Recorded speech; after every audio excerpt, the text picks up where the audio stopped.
Yun guys, so first unboxing natin dito sa bagong branch natin dito sa Fairview Terraces. First day natin, syempre since bagong shop, kumuha din tayo ng mga bagong i-display dito sa branch. Bumili lang tayo ng mga Bear Brick na 1,000%. Actually, meron tayo naka-display dito. Jordan natin na Chicago, pati yung USA. So alam ko napanood nyo na yun sa vlog natin. Tapos bumili pa tayo ng mga iba pang Bear Brick na same size para syempre bago din sa mata. Mabilis na unboxing lang to guys. So una natin i-unbox. Bear Brick na The Simpsons na Cyclops. Ito siya. So yung color niya, color yellow, tsaka blue syempre yung color ng Simpson. Ano mo maganda lagay ito, Mark? Kaya kasi nagandaan lang sa color niya, color yellow, para dagdag ng buhay sa shop. Pagkat natin details. So yellow, tas yung parang pants ng SpongeBob. So ito yung next natin. Kami nakalagay dito, Mark. Do nothing, you'll live longer. Inuwala ko din. Yun yung goals ko eh. Yun yung goal mo. Pero wag to So lahat ng Bear Brick na binili natin is brand new para pang display dito sa bagong branch natin dito sa Fairview Terraces. Ito yung mga customer natin sa Fairview. Thank you sa lahat na pumunta kahit di kami masyado nakapag-announce sa Facebook, Instagram. Nakakatuwa lang kasi ang dami pa ding pumapasok sa shop natin since dry run pa lang to. So, ito yung Bear Brick na collab kay Banksy na monkey sign. Ito din, nagustuhan ko lang din to. Siyempre, aside sa design, tsaka dito sa nakalagay na do nothing, you live longer. Yung color niya rin, color orange. Parang feeling ko kasi magpa-pop siya. Since yung shop natin, kung mapapansin nyo, parang white, cement lang, gray, tapos stainless lang yung kulay natin. So, maganda talaga pag naglagay ka ng mga buhay na colors. Ito, Bear Brick ng Mona Lisa. Mukha siyang kahoy. Parang may mga crack-crack siya. Ganda. Meron tayong Mona Lisa sa ATC. So, at least kasama pa rin natin si ano. Ito, sa lahat ng sinend nung binila natin ng mga Bear Brick, ito yung first pick ko eh. Siyempre, si Mona Lisa, OG, di ba? Kilala na ng lahat yan. So, 4 yung binili natin. Sabi sa akin ng brother-in-law ko yung nag-design ito, okay na daw yung dalawang Bear Brick. Kasi, alam mo ba, ba't mapalitan to, Mark? Natatakot ako, baka mamaya masagi. So, bumagsak. Eh, medyo mahal itong Jordan na Bear Brick. Kaya nangihinayang pa ako. Kaya bumili ko ng mga ibang i-display natin. Pero sabi ni Mark, dalawa lang daw yung biling ko. Since bagay naman dalawa lang. Kaya lang, nabudol na naman tayo. Nagandahan din ako sa iba eh. So, dapat ito lang bibiling ko. Itong Mona Lisa, tsaka itong monkey. Ito yung last na hinabol ko lang. So, ito, Banksy din to. Ay, ganda na sa Mark, no? Parang ceramic. Parang marmol na. Parang sira. Gumagalaw talaga. So ito na guys, mag-unbox din tayo syempre ng sapatos. Hindi ko na-unbox lahat, Mark, no? Kasi sobrang dami. Parang 3 araw dumadating yung mga stocks natin. Hanggang ngayon, pabalik-balik sila dun sa RDU, pushcart, kuha ng mga stocks. Pinapadiretso ko na dun sa loob. Ito, excited ako ipakita sa inyo kasi konti lang yung nagkaroon nito at konti lang nirelease talaga. Ito, ang ganda ng story nito, Mark. Bago ko buksan to, open muna natin tong latest na collab ni Travis. Yung box niya, parang box ng mga reverse mocha. So ganun din kulay sail, tapos brown yung Nike. So open na natin.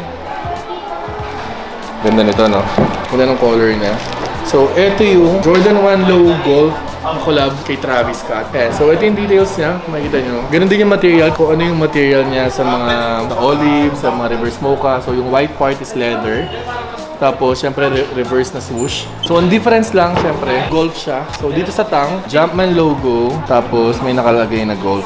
At yung major na difference is, of course, yung outsole niya. So, ito yung regular outsole ng Jordan 1. Ito naman yung outsole ng golf. Mas malalim. Pang damo, syempre, Nag-golf ka ba? Oo, hindi ko alam. Ang dati, nawala na ako ng trabaho sa Singapore. Pero yun, hindi ko alam ba't sobrang taas ang demand nito ngayon. Sa lahat ng branch namin, puro dami naghahanap ng Travis Gold. So, eto siya. Official colorway niya is neutral olive. Meron siyang extra lace na brown, tapos black and avocado na color, no? Sa insole niya is may nakalagay na golf. Tapos dito naman Travis. So grabe din yung mga naghahanap nito, no? Imagine mo, Mark. Yung price nito, medyo mataas siya compared sa ano natin, sa olive. Price range ito siguro from 55,000 hanggang 68,000. Imagine guys, pang golf lang. So yung mga customer natin na naghahanap nito, sila din yung mga naghahanap talaga ng mga sobrang hype na pairs.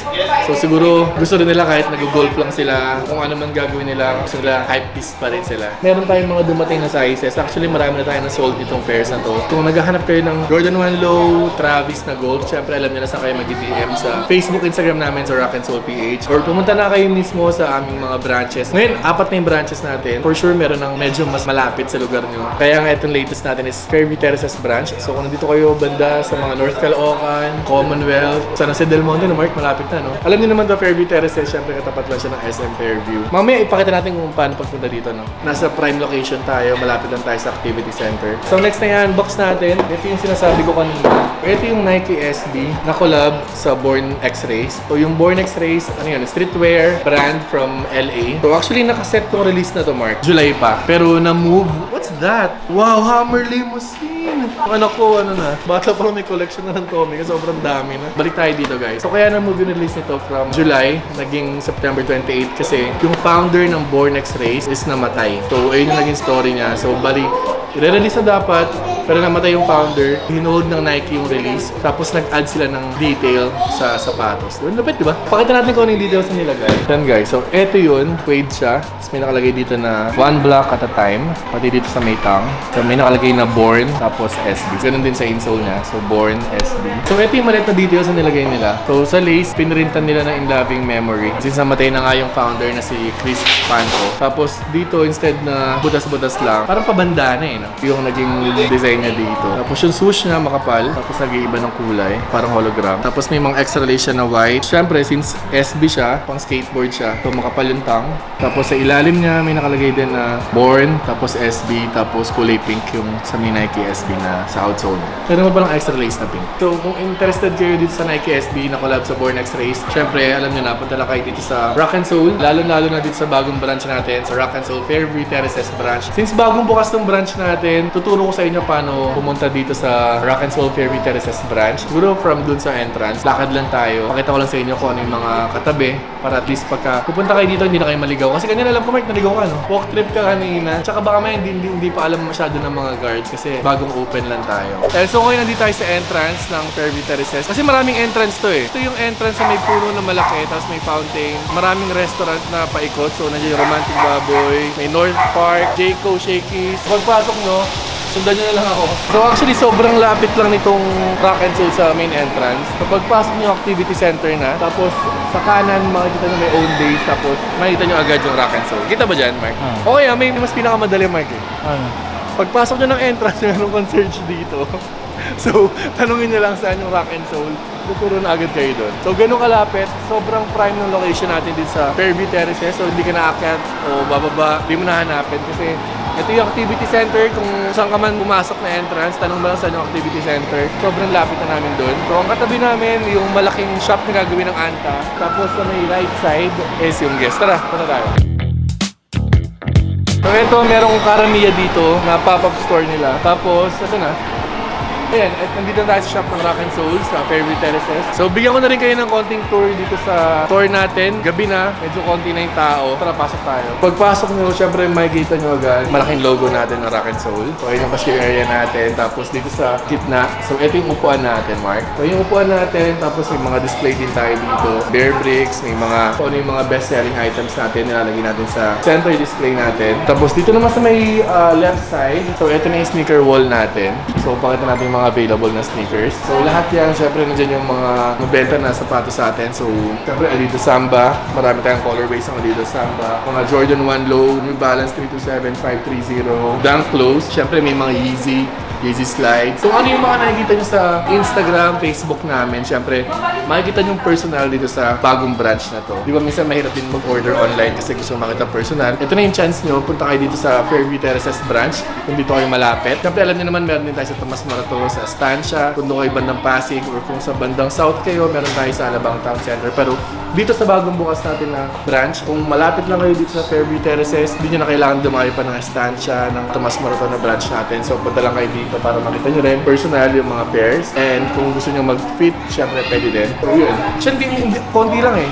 Yung yung shop natin sobrang simple lang dito. Sa kaliwa, mga sapatos. So sa kanan naman, makita nyo dito yung mga sapatos na normally ang lalagay natin dito yung mga mas limited. Ito yung mga Travis Scott, mga Kobe. Tapos sa gitna, meron tayong mga apparel. Syempre mga essentials, mga Carhartt, kung ano pang mga brands. Dito naman, upuan pa din. So syempre meron tayong upuan doon, facing doon sa sneaker wall. Tapos meron din tayo dito, facing naman dito sa may cabinet na. Gusto ko lang itong shop na to maging parang chill lang. So nung nag-usap kami ng architect, ng brother-in-law ko, sabi ko gusto ko parang simple lang. Gusto ko lang parang direct to the point yung tsura ng shop. Minimalist pa rin. Hindi ako ng maraming mga kung ano. So ayun, ito yung kinalabasan. Makita nyo naman sa kulay, yung mga materials na ginamit natin, parang yung mga natural materials, katulad ng mga kahoy, cement finish, tsaka yung metal. Ang ganda na kinalabasan. So dito naman, ito yung cashier area natin. So ito yung fire extinguisher natin.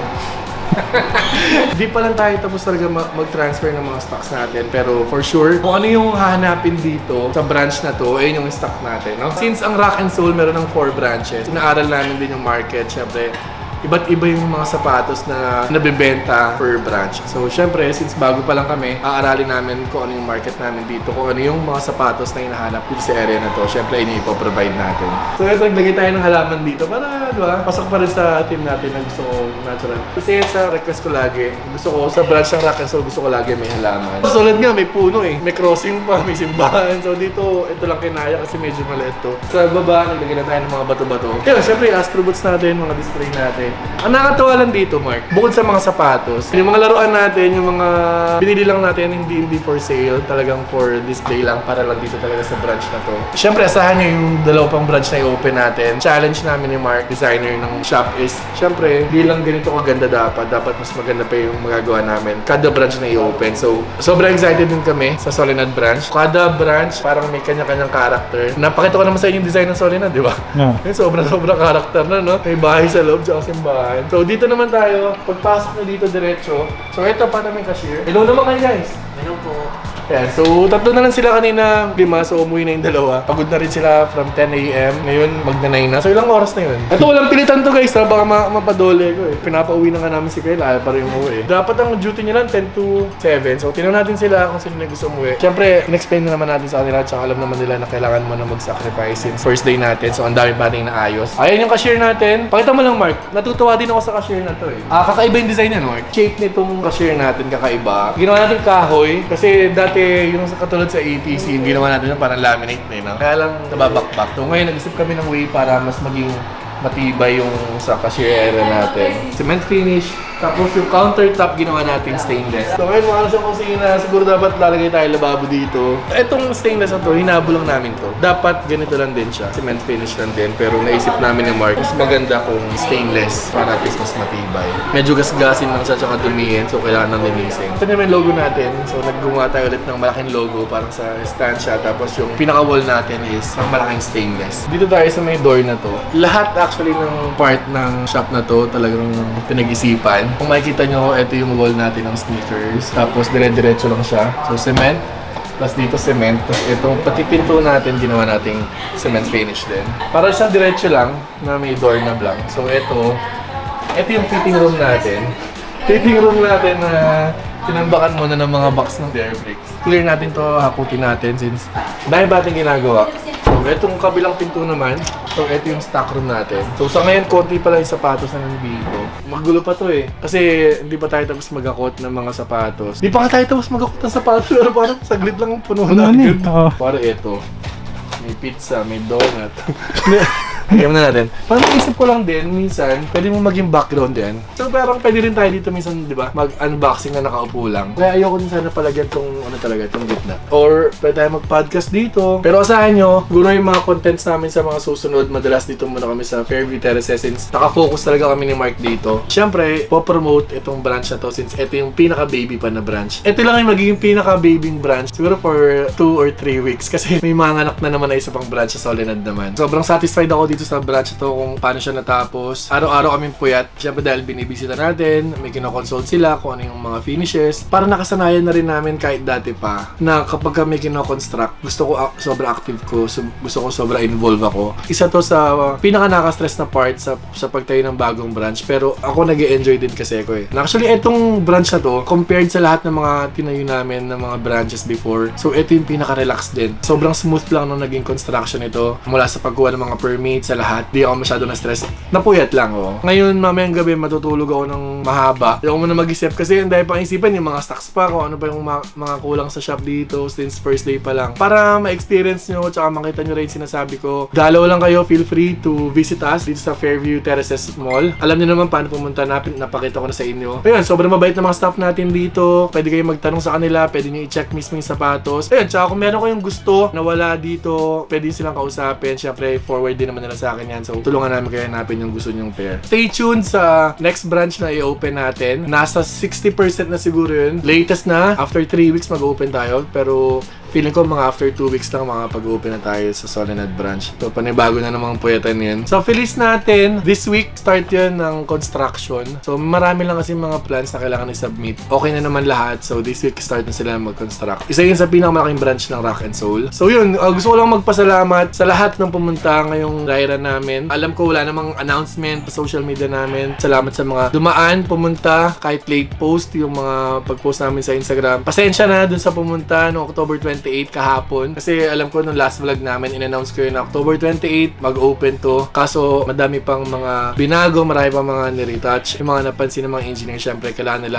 i-check lahat para maging safe din itong shop. Kaya ngayon lang kami nakapag-open. So, sana pumunta ka since open na kami. Shoutout sa'yo. Kung gusto nyo maging updated, syempre, sa lahat ng ginagawa namin, follow our socials. Facebook, Instagram, Rock and Soul PH. Subscribe kayo sa YouTube channel namin sa Rock and Soul TV. So, ingat, God bless, peace out.